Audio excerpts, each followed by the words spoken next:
Marge yung hinalikan mo? Eh talaga ba sila ulo ko? Tita, I think we should celebrate. Kasalukuyang nag-aaway si Rico at Xavier ng dahil kay Marge. Xavier, ano nangyari? Ba't ganyan ang ayos mo? Dahil lang sa isang babae, magkakaganto kayo? Hindi ko naayusin to. Ayoko lang kaibigan, traidor. Marge, kausapin mo naman ako! Sige, umpisahan natin kay Candy. Sino siya at anong namamagitan sa inyong dalawa? Maniwala ka sa akin, wala namang magitan sa aming dalawa. Please naman, oh. Huwag ka naman sumuko. Hi, Rigo. Na-miss mo ba ako? Hindi ka ba nahiya sa ginagawa mo? Para sabihin ko sa'yo, hindi ko naman idea lahat to eh. Si Aurora, siya ang nagsabi sa akin na pwede kitang akitin para hiwalayan ka ng jowa mo.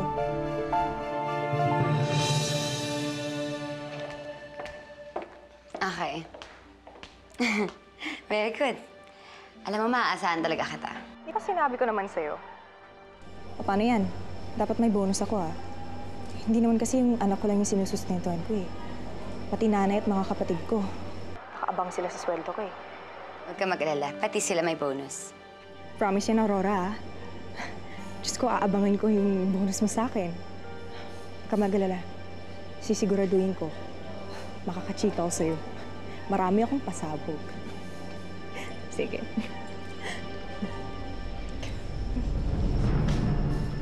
Sinong Aurora ang kausap mo? Kuya naman, ginulat mo ako eh. Kanina ka ba Hindi dyan? mo pa ako sinasagot. Sino yung Aurora ang kausap mo? Ito naman, kung makapagtanong, para kang investigador. Sino pa? Eh di yung kumari ko sa Cebu. Yung kasama ko dati sa club. Tsaka nung nag-sideline ako sa sa pabrika. Eh kasi may pustahan kami na ibibigay niya sa akin yung bonus niya kapag nakita ko yung mga kapatid ko. Kaya yun. Bakit kuya? Nagdududo ka ba sa akin? Ito naman, ang praning mo naman. Sige, akit na ako ah.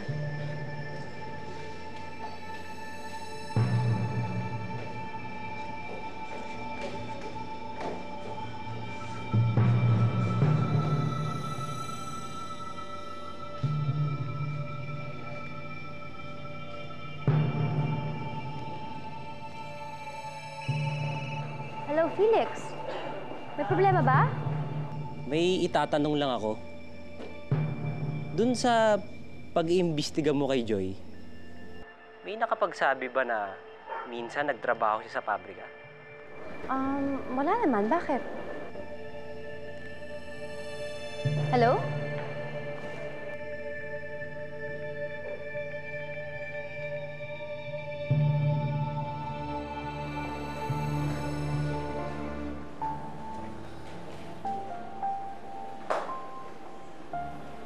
Hi. I'm sorry, Marge. I'm sorry if I caused you and Rigo in trouble. Okay lang yan. Kalimutan mo na lang yan. Siguro mas mabuti pa kung... Kung lakayin mo ako, that's what I intend to do, Marge. Siguro kung kausapin ko si Rico, hupa din ang galit nun. I hope so. And I hope maging okay talaga kayo. I hope also nobody gets in the way of your relationship. Excuse me.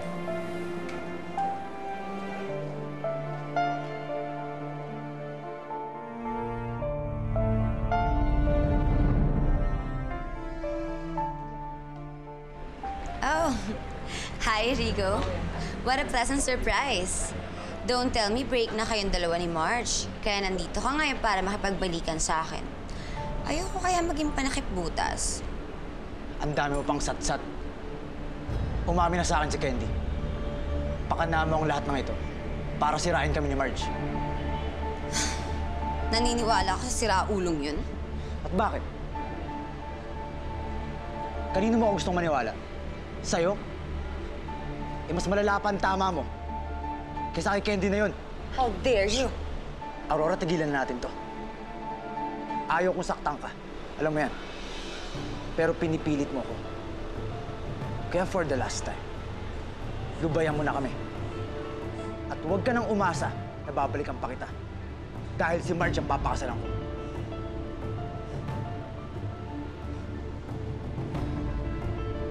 Hindi mangyayari yon.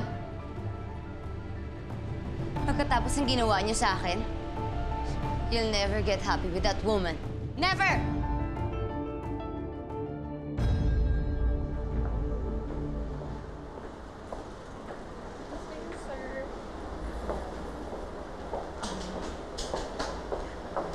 Ang aga mo naman pumasok. Marami ka bang meetings today? Gusto ko lang makasiguro na masusundo kita. Marge, ayoko na maipit sa traffic, mamatayan ng cellphone, makaabala pa ng iba. Ayoko na rin may maghahatid sa'yo. Nagsusundo ka ba o binabantayan mo ako? Rigo, di ba napag-usapan na natin to? Paano mag-work ang relationship natin kung walang trust? Marge, paano natin ibabalik yung dati nating relationship kung ikaw mismo wala kang tiwala sa akin? Magkita tayo bukas ng gabi. May flight ako pupuntang Katiklan. Kahit isang lupalo pa yung flight mo, magkikita tayo. May importante ako sasabihin sa'yo.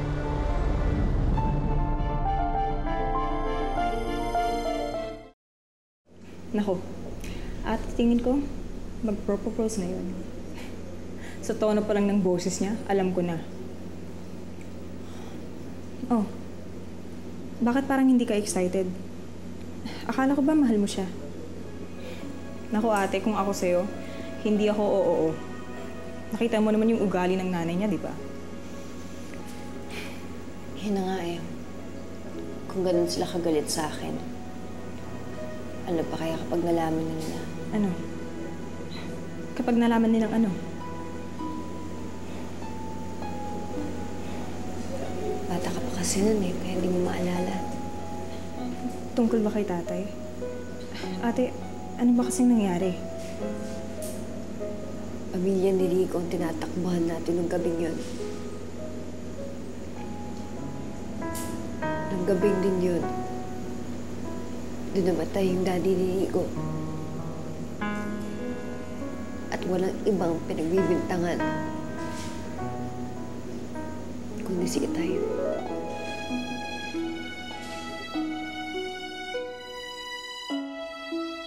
Pa, kung andito ka lang, ikaw ang kukonsultahin ko. Kasi alam mo lahat ng sagot eh. Alam mo ang dapat gawin. Ruth.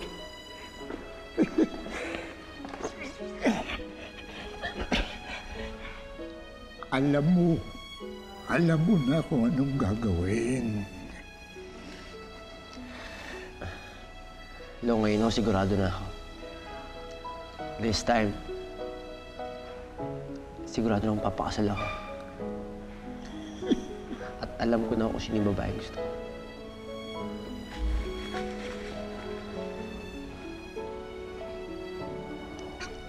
Siya, Ulo.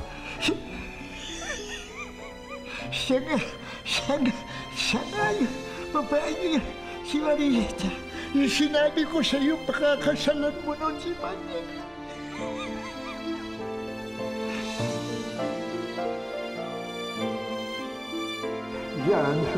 Yan ang babae. Pakakasalan mo. Lo, hindi ho siya si Marieta. Magkalayo sila sa isa't isa. Si Marge po. Si Marge po yung babaeng papakasalan ko. Marieta. Over my dead body. Hindi mo pakakasalan ng babaeng yan, Rigo. Ma, hindi niyo ho ako mapipigilan. Rodrigo Hilario III. Ito ang tatandaan mo. Oras na pakasalan mo ang babaeng yan, kalimutan mo na ako ang mami mo. Over my dead body will you marry that woman. Dahil pag pinakasalan mo yan, wala kang makikitang ni isang kusing naman na galing sa akin. Ma, ni minsan, mas naging matimbang sa akin ang pagmamahal kaysa sa pera. Dahil ang pera, kaya kong hanapin. Pero ang pagmamahal, kapag nahanap, hindi na dapat pinapakawalan. Ang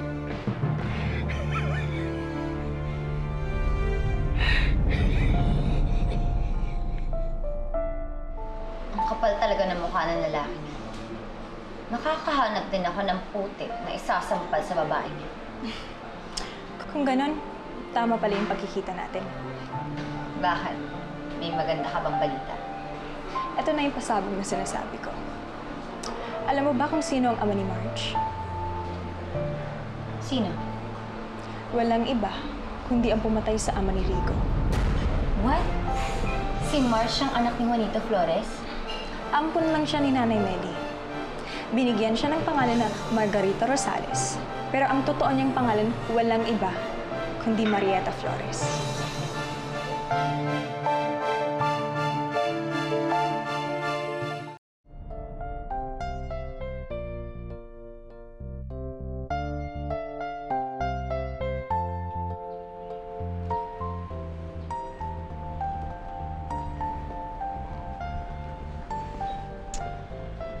Rigo, ang gara naman dito. Pwede naman puntahan na lang sa bahay at mag-propose. Ikaw talaga, Jay. Sa isang babae, ito yung araw na pinaka-importante sa kanila. Kung yayain sila magpakasal. Tapos yung proposal dapat kakaiba, pinaghandaan. Hindi nila makakalimutan. No, paano natutuwa ako sa'yo. Ready ka na talaga. Sing-sing ka pa. Pero si Marge na ba talaga? Matagal ko nang alam. Siguro, kung noon pa lang kami nagkakilala, doon pa lang sa isla, niyaya ko magpakasal yun.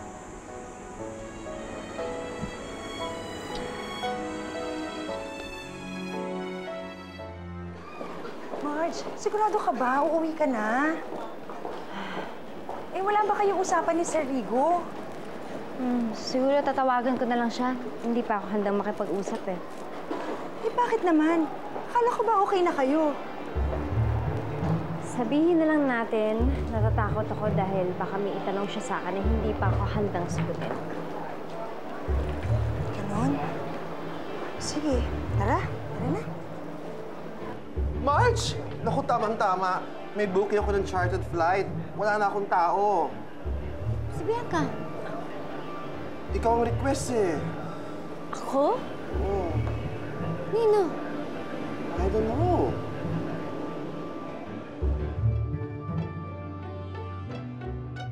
Oh, asan na kayo? Double time. Huwag kang magpapahalata ah. O, bilisan nyo. Okay, sige. Sa Rigo, okay na. Sinundo na ng pan si Marge at wala siyang idea ng isang marriage proposal yung pupuntahan niya. Paano ba? Everything is set. Okay na. Good luck. Yung future bride mo na lang hinihintay mo. Jay, maraming salamat. So ikaw, sir. Ha? Tawagan mo ako pag may problema, ha? Sige, ingat. Huwag kang mag-alala. Tutulungan kita hanapin ang tatay mo. Halika. Uy! Ano yun? May kuryente ka?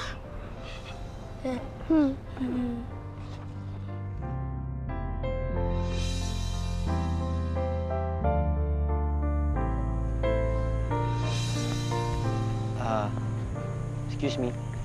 Pwede ba akong patulong sa inyo? Opo. Anong pangalan mo? Andrea po. Ikaw? John Vic po. Kasi mamaya may darating akong yung girlfriend ko. Tapos, pupropose ako sa kanya. Pwede bang ikaw magbigay ng ring? Tapos, ikaw mag-abot ng flowers? Sige po. Teka, bakit tayo dumidiretso doon pupunta ng airport? Kailangan pumunta ng airport. Sorry po, ma'am. Napag-utusan po ako. Dito talaga daan natin. Sino nagutos sa'yo? Pwedeng ibunyag, ma'am. Ibaba mo nga ako, kukuha na lang ako ng taxi. Kailangan ko pumunta ng airport. Yes, sir. Dito lang kami, sir.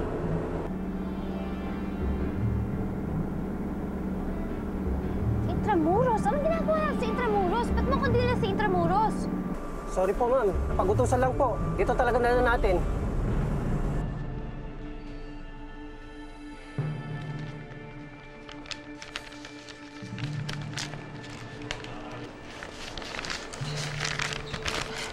Naku, boss, ang laki naman ito.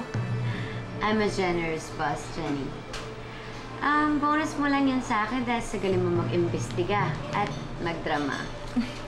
Mas daig mo pa ako, ah. Kung bumabaliktad ang sikmura mo sa gutom, kahit sino kaya mong baliktarin eh. Sana tuloy-tuloy ng trabaho ko. Kung ganito lang, nakakaipon ako, makakabayad pa ako sa mga utang ko. Huwag ka masyadong abusada, Jenny. Lahat ng bagay may katapusan. At kapag naghiwalay na sina Rico at Marge, tapos na din ang trabaho mo. Ay. Pero huwag ka mag-alala. Dahil sa binigay mong impormasyon sa akin, malaki-laking bonus sa mga kuha mo.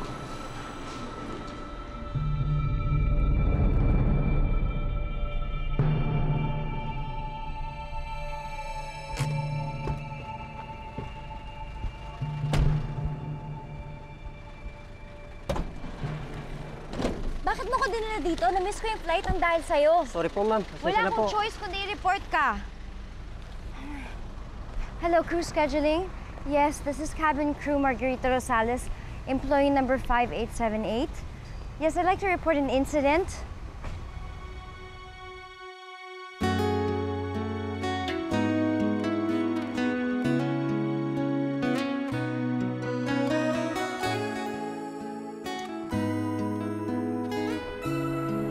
Nagsimula ang lahat sa isang aksidente. Napadpad tayo sa isla. Bago kita nakilala, Marge, akala ko nasa akin ang lahat. Wala na akong kailangan pa. Pero nakilala kita. Doon ko na-realize na ang dami pa palang kulang sa buhay ko. Ikaw nagturo sa akin na magmahal.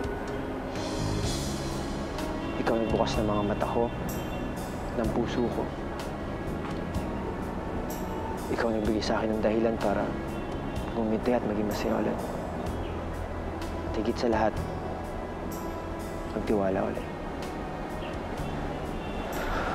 Wala na akong nakita pang dahilan para tumakbo yung oras ko na hindi kita kasama. At ayoko nang magkaroon pa ng dahilan para magkalayo tayo.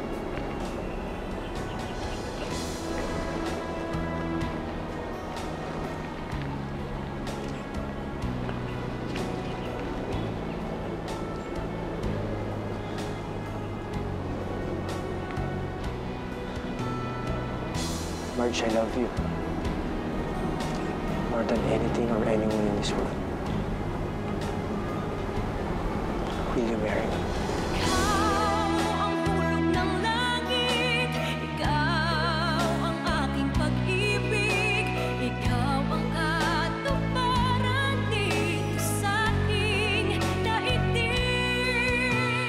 Yan yung mga binili ko sa'yo, gawin mo ha, bukas. Tapos yung mga damit ko. Yes, ma'am. Sa taas po siya, ma'am. Okay. Sige, iwan muna ako dito. Nandito ka palang traitor ka. Bakit mo ako sinumbong kay Rico? Bakit? Totoo naman, di ba? Na-idea mo lahat ng ginawa ko. Ilang taon ka na ba? 3 years old? Hindi kita pipilitin kung ayaw mo. You were a willing participant dahil gusto mo si Rico. Alam ko. Nadulas ako kaya nasabi ko kay Rico. Anyway, hindi na kita kailangan. Dahil malapit nang mapasakin si Rico. And I'm warning you again. Wag na wag mo nang uulitin ang pang-aagaw na ginawa mo kay Rico. Kundi, tatamaan ka sa akin. At hindi lang sa akin, pati kay Dad. And you don't know what is capable of doing. Okay. Okay. Sura mo. Marge? Rico, tumayo ka na dyan. Pag-usapan natin to. Marge, it's just a simple yes or no. Rico, sana nga ganun kasimple yun. Simple lang naman eh. Kung mahal mo rin ako. Rico, mahal kita. Yun naman pala eh. Ano pa bang mali sa ginagawa ko? Sa pinapakita ko sa'yo. Sa pinapadama ko.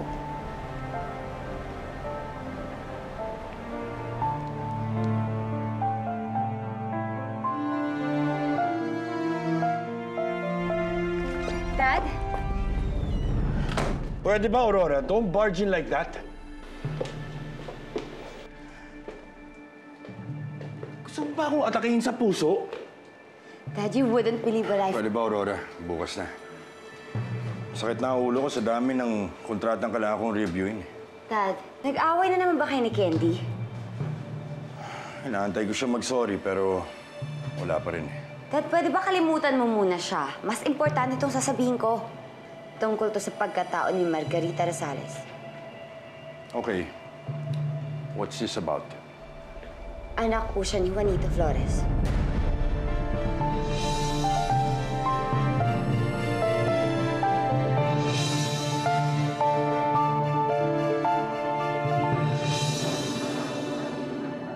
Aurora, anong ginagawa mo dito? You have no business here. Sige ka, ikaw din. Meron pa naman ako nalalaman ng malaking sikreto ng pinakamamahal mong tao. I'm sure, kasi nungalingan na naman yan. I assure you, 100%. Sigurado ako na hindi mo pakakasalan si Marge. Dapat sabihin ko ng lahat. Kahit magalit pa siya o takwil pa niya ako. That happens, ako ang magagalit sa kanya. Kung ako naman kay Rigo, nagalit ako sa'yo. Hindi mo pa inamin ang kasalanan ng tatay mo sa tatay niya. Tsaka kung hindi nga si Itay ang pumatay sa tatay niya, you know? Yun ang gusto kong malaman. Walang pwedeng malaman si Rico about the past. Ayokong kamuhian ako ng anak ko. Kailangan ba natin ipaligpit si Margarita Rosales? Nandito pala si Marieta Flores. Mag-usap muna tayo. Wala tayong dapat pag-usapan. Wala nga ba talaga tayong dapat pag-usapan? O baka naman pag nalaman mo kung ano, alam ko, bigla kang lumuhod at magmakaawa sa akin.